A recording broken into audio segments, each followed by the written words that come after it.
What a lot of people don't know about me is that I used to be toxic AF. I was one of those super annoying people who had a special gift for nitpicking and finding something wrong with everything. You know how those people are, right? And unfortunately, it's still how my parents are to this day. So I was pretty judgy, and the scary part is I didn't even know it. This is why I was always reacting to other people, which meant I was this walking bundle of emotions where I would feel up one moment and then really angry and hating everybody the next moment. And I would just cry my eyes out, feeling like I was completely nuts. Obviously, I didn't like feeling that way. I really didn't like it that other people could see that about me either, but I didn't know how to stop. And I'm guessing at least some of you, if you're really honest with yourselves, you know that you have a negative mindset too. Maybe you've told yourself more than once, gosh, I really need to stop being so negative. But nothing really changes, right? That's because telling yourself to just stop being or doing something is never enough. People just don't work that way. This is why I thought it would be cool for today's episode to walk you through the framework that finally gave me a very tangible way to approach mindset. And it's something I love sharing with my clients all the time. I'm going over examples from real people, so stick around if you want to see how this works.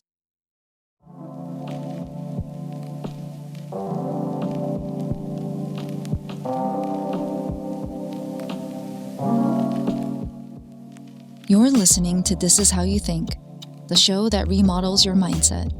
I'm your host, Jewel Kim. Let's dive in. So it's 2020 and the pandemic is in full swing. The government shut down all non-essential businesses, which includes my photography business. Everything feels super freaky. I'm scared. I don't know what to expect. I'm also really frustrated because I'd finally started to gain some momentum in my photography business, and then suddenly I'm shut down and making no money. I'm overwhelmed and low-level terrified because I don't know what's going to happen with the rest of the world. If you lived through 2020, you probably felt something like this too. It was pretty bleak. But in a lot of ways, this was also the very beginning of how I became a coach. See, before that year, I didn't even know coaches were a thing. If I heard coach, I thought sports, like football. 2020 was the first year I met a coach. She reached out to me because she wanted my help with marketing and offered to coach me as a trade. I said yes, which, when I think about it, is kind of crazy given that I didn't even know what coaching was at all. But I thought, hey, why not? So I come into the session and my energy is not positive. I tell her a little bit about what's going on, how I'm feeling, and that's when she asks me, okay, what's a different thought you can have right now? And I was like, what? What do you mean a different thought? This is what I'm thinking, that the world is super effed up and we're all about to die. She goes, yeah, that's what you're thinking now. Well, what's something else that you can think? This was literally the first time anyone ever told me that I could choose to think something different. I didn't even know you could do that. And this is where she took me through a framework called the model. So when she told me what's a different thing you can think, that's what she was doing. In the moment, I remember being super resistant because I was immediately like, oh, this is a trap and I don't like this. So I told her, well, I can't just say that the world is going to be okay. She says, okay, well, then what's something else that you can think? I end up picking this thought. I can serve the people in my circle the best way I can.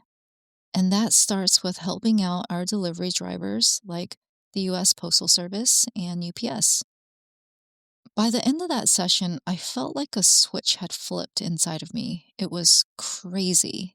I walked in feeling really tired and heavy, and I walked out so much lighter and optimistic. It was like a magic trick. Nothing in my life had changed. My business was still shut down, the pandemic was still happening, but I felt like a completely different person. And I was like, how the heck has nobody taught me this before? Because for the longest time, I was such a negative person. I still remember in the early days of dating my husband, he told me, I wish you weren't so negative. It really sucked hearing that, but I knew he was right. I was overwhelmed by the racing thoughts, the anxiety, the constant fear. I sure as heck didn't like feeling that way, but I didn't know how to stop the feelings or the toxic negativity. So when my coach showed me this framework, it was huge. I could instantly see how applying this consistently would change a lot of my negative mindset and what I was feeling. Now, the version she used was more linear. The model teaches you that thoughts come first, then feelings, then actions. But over time, as I went on my own coach training and I studied the psychology behind it, I realized that it's actually more like a ball. And in fact, when I looked it up, I discovered the CBT triangle, which is drawn with the corners labeled thoughts, feelings, and actions, but each of the three sides are an arrow pointing in both directions, meaning it's not necessarily that one always comes before the other. And the reason why I went down this rabbit hole is because I noticed in myself that sometimes your emotions show up first before you even ever have a conscious thought about what's happening. Here's an example. I was once driving on the freeway and somebody started merging into my lane. I immediately felt a sense of danger and I was screaming. Only the crazy thing is, I didn't even realize I was screaming. I remember hearing it and thinking, who's screaming? Oh, that's me. I was already swerving and I barely missed being hit by that other car, which merged directly into the spot where I had been a second ago. This woman almost ran me off the road into the ditch. And at 75 miles per hour, that's really dangerous, right? That moment has stayed with me ever since, even though that was almost 20 years ago now. Because in the back of my mind, I'd always wondered, how on earth did I react so quickly? But now I know how, because that's how your brain works in certain situations. In your brain, emotions travel on a superhighway compared to rational thinking. So in my situation, I sensed imminent danger that my conscious mind wasn't even aware of yet, and I immediately acted. My brain caught up a minute later, and that's when I started thinking all the thoughts like, oh my God, this crazy lady, she almost killed me. So that's a classic example of when emotion hits first, action second, and thought last. My emotional brain knew something before my rational brain did, and it saved me. This is why I adapted the model and the CBT triangle into my own framework that I call my T chart, TEA, like the tea you drink, which stands for your thoughts, emotions, and actions. The reason why I'm focusing on these three things is because these are what you can actually control. You don't get to control the situation you walk into, that's your starting point. And you can influence your results, but a lot of the time, you know how it is.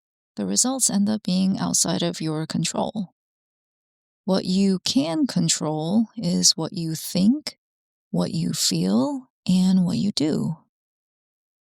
If you're someone like me who tends to lead with thinking, then you start with T.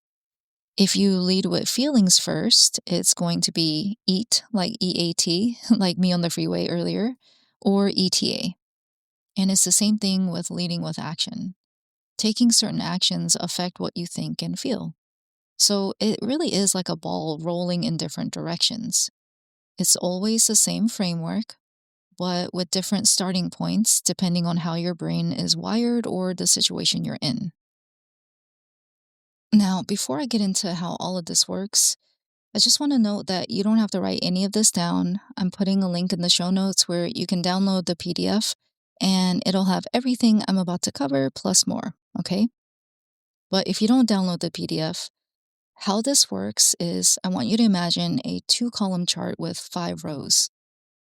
The left side of the chart is your current reality, your situation, your thought, your emotion, your action, and your results. The right side is your desired reality. The way I walk my clients through this is like a U shape, like the letter U. You go down the left side first. So, what's the situation? What am I thinking? What emotions am I having? What am I doing? And what results am I getting? Now, at the results line, you then move over from the left side to the right side at the bottom, and then you go up from there. So it flips from what are my results now to what results do I actually want? What actions will get me there? And then, this is the key here, what do I have to think and feel in order to actually want to take those actions? And then the starting situation is still the same. Some people prefer going straight down both columns, top to bottom. That works too. But the U shaped approach clicks for a lot of my clients because it starts with where you're at and ends with what needs to shift in your head to get somewhere different. But either way, it works. Now, there's one thing I need to call out here. When you choose a new thought, it has to be something you can actually believe is true. Like on a scale of 1 to 10 on how true it feels for you, it has to be at least an 8 out of 10. So, for example, if you try to swap "I'm not good enough" with "I'm amazing and unstoppable," your brain is very likely to immediately say, "No, I'm not." And then this entire exercise will fail because the thought you've chosen is already rejected by your mind, which is how you wonder why nothing changes. So if you've ever felt like affirmations have never worked for you, or you've stood in front of the mirror saying things that you just don't believe and felt like a fraud, this is why, okay? The replacement thought has to be something that your brain cannot argue with. Now, let me show you what the T chart looks like applied to two real clients. Here's example number one. I had a client who wanted to start creating content on LinkedIn. She had stuff she wanted to say, she wanted to help people, but the thought running in the background in her mind was always, people are going to think I'm so cringe. Why would anybody listen to me? So, of course, her emotions were fear and uncomfortable, which meant her action was to stay a lurker, always watching, never creating, which then resulted in her continuing to have no posts. She had no presence on LinkedIn. So that was her current reality. Then we started on her desired reality, the new thought she landed on, and this is where the truth scale really matters. Wasn't, "I'm going to go viral" or "everyone's going to love my content." It was, "I can learn how to do this if I just try. Growth is inevitable." And that was something she could believe. Her brain did not fight this. From that place, her emotions shifted to confidence and optimism, which then let her pick something that she wrote about and she posted it. The result was she finally started her content creator journey. She now had one post on her account, and that was like breaking the seal, right? She broke the cycle. And by the way, I've noticed something really interesting about LinkedIn because I've had a lot of people over the last several years tell me how much they want to post on LinkedIn, but they were all afraid. And the thoughts they were having were actually different from how people are scared to post on other platforms like Instagram, for example. When it comes to LinkedIn, there's a lot more people thinking things like, "Oh, I'm not professional enough," or "What will my coworkers think?" So if you have multiple thoughts like that, the key is for you to put each of those thoughts into the T chart and go through the exercise with each one. Sometimes different thoughts will lead to different emotions, which will then potentially lead to different actions, right? And a lot of the times we bundle multiple thoughts together, and it's really hard to figure out which one is really the biggest blocker until we sit down and unravel all of this, which is almost like untangling a giant ball of yarn. Okay, here's example two. I had a client who's a photographer, and she once got a message from an Asian woman asking about photos. And before the conversation or any communication even happens, my client is already thinking, oh, she just wants cheap photos. She's going to tell me I'm too expensive. And because my client is thinking all of this, her emotions turned into being angry, hostile, and frustrated, even though they hadn't even spoken yet. That's the crazy part. So, because she's now thinking and feeling this, she then responds to the message with just a link to our website price list and barely anything else in the email. There's no warmth, there's no effort, and the result, no surprise, right? She never heard from that woman again. So we ended up flipping the script for any future potential clients. Her new thought became, I know exactly what you're going through as a new mom. You're dealing with your family, work, and a new baby. I got you. Her emotions became confident, happy, and encouraging. And then her action changed completely too. She wasn't afraid to ask for a call and express how excited she was about the new baby. And the result that my client always gets to walk away with, regardless of whether she gets hired or not, is that she always knows that the next new mom is going to feel seen by her. And we all know that when you're able to give that to somebody, your chance of being hired by them is a lot higher. If you want to try this for yourself and you haven't already downloaded my PDF or my T-chart, click the link in the show notes. It has some examples from me, the client examples I just walked through, plus a lot more. So here's how you do this. You pick one situation in your life right now where you want a different result. It may be something you've been stuck about or something you're afraid of. Fill out your current reality top to bottom, the situation, your thoughts, emotions, actions, and current results. Then I want you to ask yourself, what's the result that I want to have?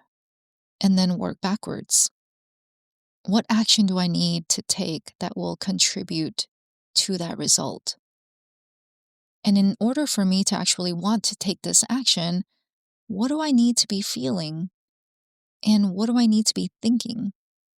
And remember, the thought you choose has to be something that you can believe is true, at least an 8 out of 10 on the truth scale. And it has to be different from what you've been thinking, something that's more positive or at least neutral. Write it down and then compare the left side to the right side. As you work through my T-chart, just remember that this doesn't fix everything, but it's a pretty good place to start. It's helped shape the beginning of my journey, and I think it can do the same for you. That's it for today. Thank you so much for listening, and remember, I believe in you. See you next time.